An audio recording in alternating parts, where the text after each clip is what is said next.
In today's chapter of the Twitter campaign, I was speaking to people in the aftermath of the debate between Cruz and O'Rourke that was conducted yesterday.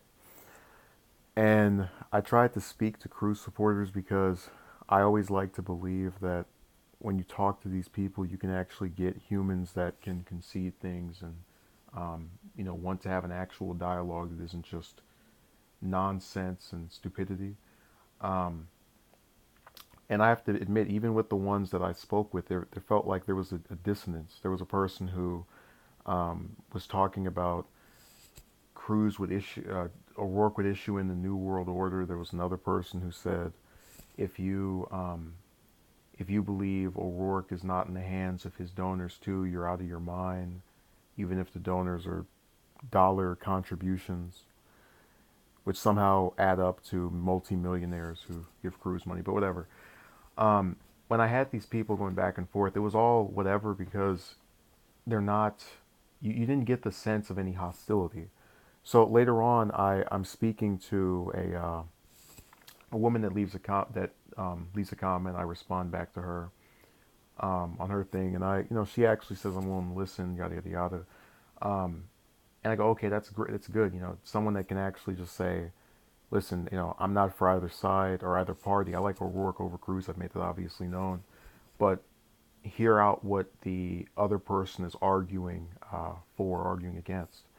And so, in response to me and this person speaking, another user who I did not initiate contact with goes on my page and finds a retweet I have of another user who was talking about their desire to take down Trump or whatever.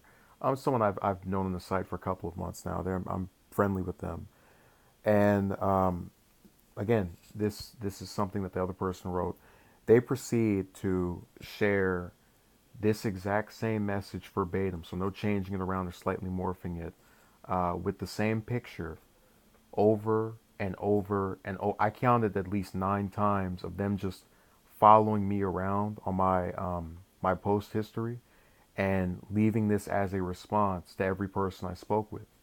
And I'm literally sitting here watching this as an individual um, effectively tries to smear me because they're calling me a gun grabbing socialist when I've never advocated for the abolition of the Second Amendment or anything of that nature. In fact, it's so hard to find me doing that. You have to go and look up another person's post. But when I was sitting here and I was watching this, I was saying, we've gotten to such a point where people can't even figure out that they're getting screwed by both parties.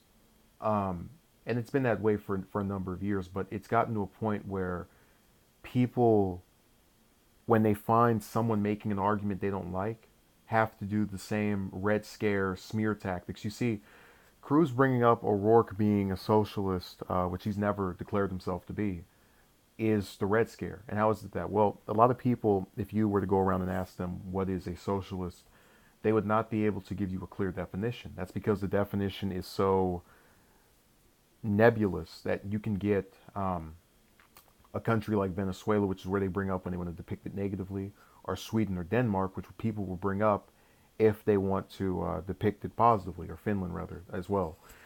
And when they bring up these countries, when they talk about that concept, they use it. The people who are critical of it, who talk about how it would ruin America, they're doing that purposely to distract away from discussing any real issues. You see, the video I attached was the first I made about the 717 billion and why it was such a horrible policy. The people who voted for it should be out of office, yada yada yada. And when I talked about that topic, I gave reasons for why it was bad, reasons for why I thought we could do better. It was a discussion of an actual policy. Her going around and tweeting the same message of a screenshot on my page of a retweet while insulting me does not do anything for anyone. But I realized that I couldn't feel bad because I was so convinced the people who she was sending this to um, weren't even going to listen to me anyway, because they were all sitting there going out of their way to defend any and everything about Cruz, which is what is so flawed about the modern voter. You see, when I became politically active 4 years ago, I was a big time Obama supporter. I thought he was the best thing since sliced bread. And then I started hearing about the continuation of 7 wars, or rather taking us from the 2 wars of George W. to 5 more after getting a Nobel Peace Prize, ironically enough. Uh, Signing the NDAA, you can throw people in jail without charging them, repealing habeas corpus, keeping the surveillance state up, doing nothing to the banks, giving them a bailout in the aftermath of them crashing their own companies. And when these things were told to me, I could not, in good conscience, continue to say that's someone I like, that's someone I'm in favor of, that's someone I want to defend. And so when you go around Twitter and you go around Facebook, you go around YouTube and you talk about both parties being bought out, and you actually can have a conversation with that person. I had 4 conversation with self-proclaimed Cruz supporters, actual dialogues of back and forths of message after message. And at the end of every single one of these dialogues, the except for one, the person said something that was positive about me in reference to waking up to how evil the Democrats are and just like knowing that most of these politicians are bought out. But they could not connect the fact that Cruz is part of that same system. Instead, we're hearing about O'Rourke and Soros and this other unproven nonsense that is, again, designed to distract away from how bad the person they support is, who they're only supporting because they like the way he talks and they thought for years that he was a good person. So what this means is that once you have it embedded within a lot of these people's minds that someone is the greatest thing since sliced bread, they refuse to see anything differently. And like I said, when you have a system that has rendered 76% of Americans living paycheck to paycheck, and these people still support it, the closest you can get them to concede that it's failed is to say, oh, well, that was because of Obama slash Trump is doing something about it. Cruz is doing something about it. And it really goes back to this idea that it's a waste of time to speak to these people. It's a waste of time to interact with pretty much anyone on this topic because we're so embedded in whatever we feel or think is to be the truth that we don't allow for another person's perspective or opinion that is backed by facts to really lead us to any other conclusion. Like I said earlier, I surrendered to the idea that these politicians were bought out. I surrendered to the fact that there were people who were going to defend them no matter what because they had been so manipulated and tricked by a system that was designed to screw them over, but that has people who are able to campaign and pretend to be on their side. That with the advent of the internet allow you to go and figure out for yourself whether that's true or not. But they don't want to accept that. And one of the other tactics that's been used is to try and equate a false equivalency.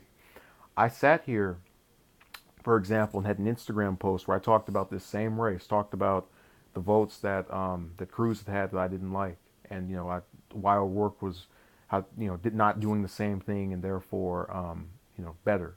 And you can draw that conclusion. You have all these bad things about this one candidate, the other person I say is better. You can surmise it's because they don't do those things. And this person who lives in Texas, as disclosed by their public profile, asked me how is O'Rourke better. And I don't even answer the question because I know the game that is being played. If someone doesn't agree with your perspective, but they can't find themselves arguing against the merit of the point you're bringing up, they try to gaslight you. This is why you've had people who've been critical of O'Rourke for getting Hollywood money in place of donors from Texas when it's obvious and clear as night and day that you have a group of people who support Cruz who don't all live in Texas. But they don't want to give the same concession because that means they have to acknowledge something bad about their guy. And I've had people who will say, California values. And as someone that lives here in this state or whatever and knows the corruption of Feinstein and Harris, Harris wouldn't even move on Mnuchin after he gave her a loan for her campaign.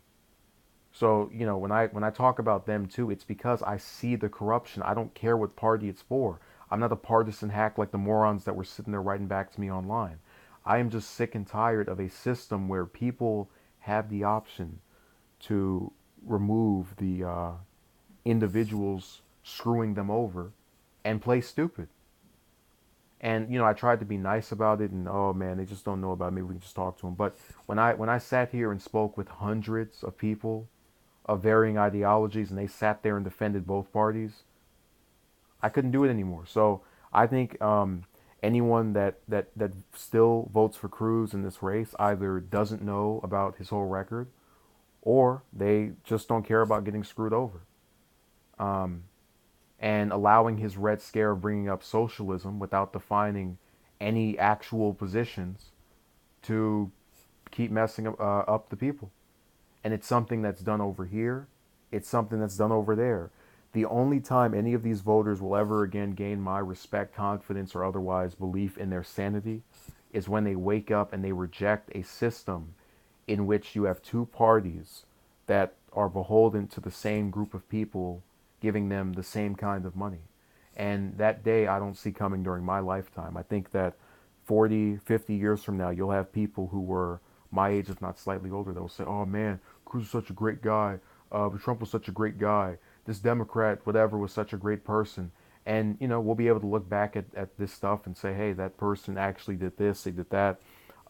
They decided to, you know, completely ignore their constituents in favor of donors, and they still won't get this system. They still will sit there and go, "Huh? What are you talking about? That's crazy. That there's no way that could be going on." So it's all of that is magnified by this race. The level of toxicity, or rather just nastiness I've seen from people, as I described to you earlier in this, has proven to me that the only good I can have from talking to any of these supporters is mocking them in my own head.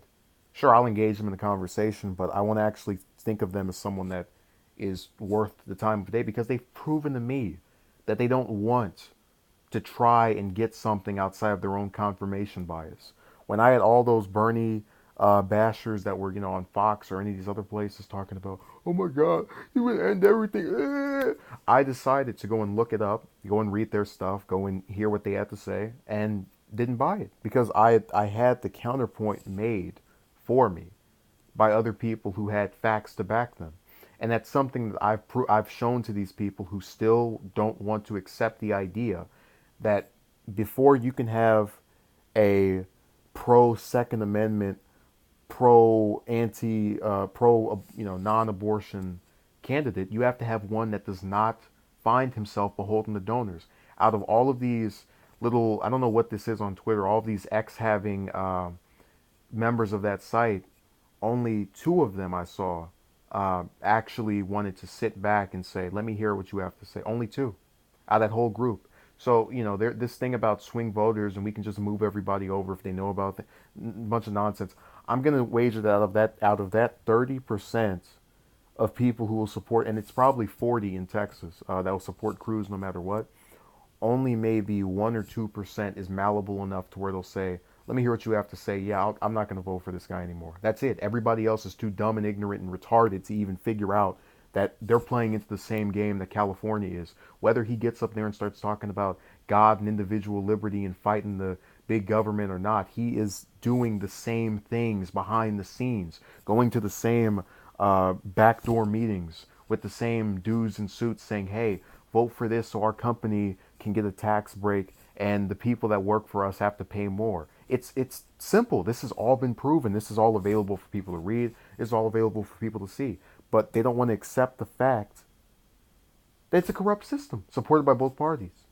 Instead, it's just, don't talk about my person.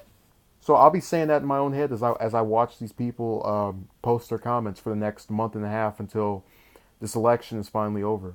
And after Cruz wins, I'll just be reminded of all the reasons that I think the people in that state are not worth bothering to meet with. That as far as the group I told you about that's non-malleable, where they're all just so convinced of whatever they believe that even if you show them hard evidence, they still refuse to concede anything to the point of saying, yeah, this is bad and I can't do this anymore. That will be confirmed for me after he wins in November. Which again won't be because he's some great candidate, because he's some excellent politician. It's just stupidity. It's just lunacy. It's just retardation. It's just being a moron. And that's the reason Feinstein wins. That's the reason Harris won.